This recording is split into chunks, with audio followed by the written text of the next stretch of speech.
Hi, welcome to Physics. Welcome. I'm Mrs. Bauer, I'm Mrs. Holyfield. and we are going to do a sort of flipped classroom this year with you guys, and we'll be team teaching a lot or some of the things. So here we go. So, in this class, we are going to do a lot of labs, and just like other science classes you've been in. And our labs come in two flavors.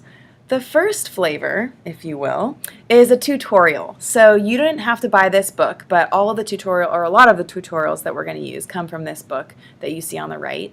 And they're very conceptual. They're based on Socratic dialogue, so lots of asking questions and getting to the root of the issues. And these are going to get to the deepest parts of the concepts we go over, so they're going to be really helpful when it comes to the assessments or quizzes for you guys. We'll also have traditional labs, like the experiments you've done in chemistry or biology, except a lot of them you'll get to carry out and design your own lab. But you'll definitely be collaborating, just like we are. Mm-hmm. So you'll be working in teams. And you'll also be required to have lab write-ups, and we'll go over those with you later. Yes. Homework.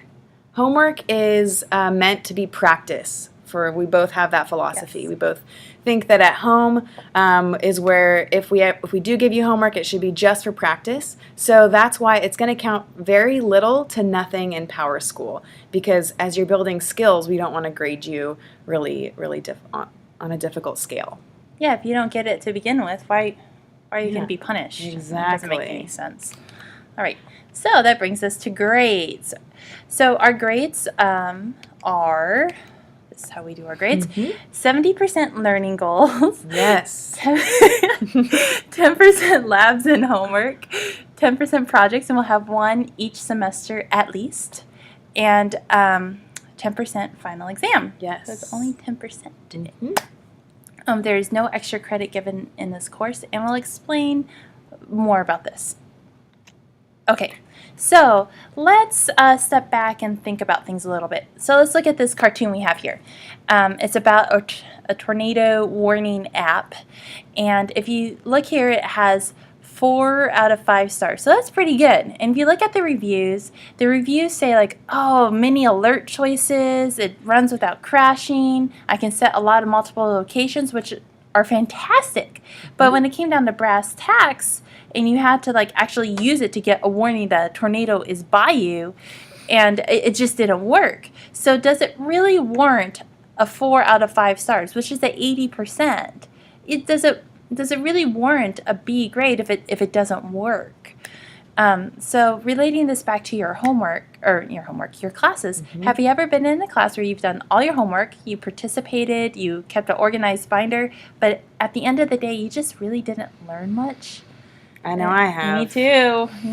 I don't want that to happen in physics. I want you to learn it. I want you to leave LaSalle and like rock it in college. Woo! So this is another example of why we do the grading that we do. So this graph represents different students that are going to pack your parachute. So you might want to care about this, right?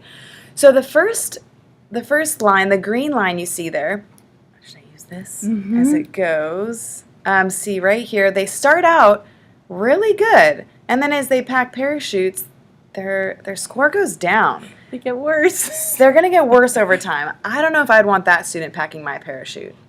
This student, the blue, they start really bad, and then they actually get better over time. So they're going to go, and they're going to end up over here getting almost 100 by the end. So depending on where they're at in their learning process, that depends on if I want them to pack my parachute or not. And lastly, the orangish red line, it's all over the place. So they have some good days, they have some bad days, but it ends up, around 80, so that's not too bad. Well, in the end, if you take the average of all of these students packing your parachute, they would all have the same average. So what does that say about the learning process? What does the average tell you? It doesn't tell you anything. Yeah. You have to look at it closer. You have to see what each student is going through. Yeah. So that brings us to learning goals. So learning goals, again, are worth a lot of your grade.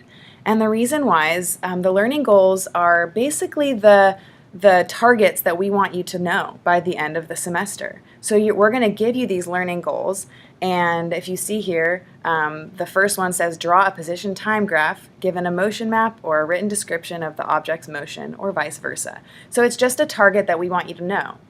And you'll get one of these for each unit. There's a list of learning goals, and that's what we're actually going to quiz you on in the assessments and in the labs. That's what you'll be learning about throughout the whole semester, are these specific learning goals we want you to know. Yes. So this is our philosophy. If your grading system doesn't guide students towards excellence, it's time for something completely different. We want you to learn through everything. We put a lot of time and effort of thinking about the minutiae in class, including the grading. We want everything to go towards you learning and hopefully liking physics. So in the past, if you looked up Power School, you would see something like this. Sorry. Okay. And so you'd see quizzes, exams, and homework, and so Power School, the teacher's Power School would look something like this. Now it's going to look something more like this, where you have learning goals up here. And Ms. Holyfield is going to talk about in a second how we grade these learning goals. So as Ms. Bauer said, in Power School, you'll see a lot of learning goal grades. And this is our rubric for the learning goals. So if you get a 4, that means that you've totally mastered the skill and that we can see that you have full understanding of the concept, and that all of your algebra is correct, and that if we gave you a challenging problem, you'd be able to handle it with no problem. A 3.5 is you've totally mastered the skill, but you might have a small notation error or a non-fatal Units. Or your units, if you forget your units, or a small algebraic mistake. We understand that happens, so you would get about a 3.5. A 3 would mean we see that you have a firm grasp of the skill, and you've shown us almost full understanding, but maybe some of your steps weren't exactly correct, or you didn't show all of your steps, so we don't know how you got that answer. A 2 would be that you have some conceptual understanding, but some of your reasoning might be off. You might be a little bit confused as to why the answer was correct. And more than one non-fatal algebraic mistake. So if you have a couple of those, we want you to target that. We want you to keep an eye on those algebraic mistakes. A 1 would mean that you have weak or no conceptual understanding. So something's going over your head. And we need to really address that learning goal, because a lot of the learning goals are connected, and we want you to improve that one so that the others will come naturally as well. You wrote something down, but it was wrong. Exactly. A 0, you just left it blank because you had no idea. Yeah. So that shows us that you don't know anything about that learning goal. So, and there's again no extra credit. Now the thing is that the beautiful thing is that every single quiz that you take, the learning goals are going to be cycled through. Your grade on the learning goal on Power School will always reflect your most recent grade on that learning goal. So if you have a learning goal that you're just struggling with, you need to seek help. We'll talk about this in a little bit, and reassess it, and that will raise your grade in that learning goal. It's not averaged; it just takes the most recent grade. Oh, I'm sorry. That's okay. So, good news, there are no exams in this class, only quizzes. For both of us. For both of us. So, however, the quizzes are rich quizzes, meaning we're going to require you to have a lot of reasoning. We want to know why you know what you know. We want to make sure that you understand where the answers are coming from, because we're not really into only memorizing things. We want you to be confident in yourself and be confident in the problem solving that you're going to be doing. Yeah. I often had students get the right answer and not get a 4 on the test or quiz on the question because I just didn't see how they got that answer. Exactly. Yeah. Oh, okay. So the way standards-based grading works, SBG, standards-based grading is what we're doing. You learn a new skill, you practice it at home, but a lot of it in class. So the reason why we're doing this flipped class is that us talking at you could be done anywhere. And so we're going to do it over video as much as we can, and then we will practice in class, do some fun hands-on stuff and practice. I don't know where my pointer went. Oh, dang it. Where are you? Okay. There we go. So then I want, then you practice the skill. You make mistakes, just like from the talent code. Woo! We get to make mistakes.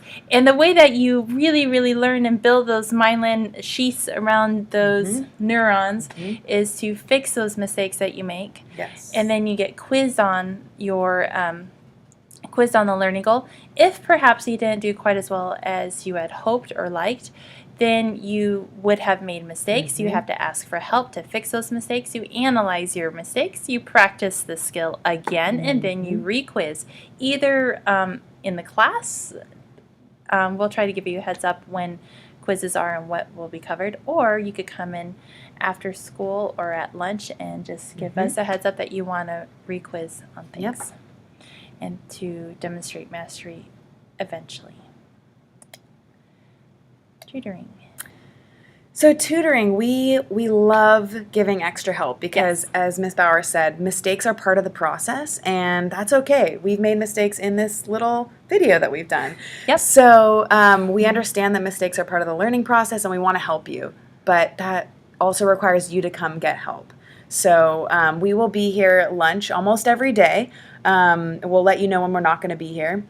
And then I'm here after school. I'll be here to 2:45, and then I'll leave to pick up my daughter, and then I will be back from 3:15 to 4, and I can stay later if you like.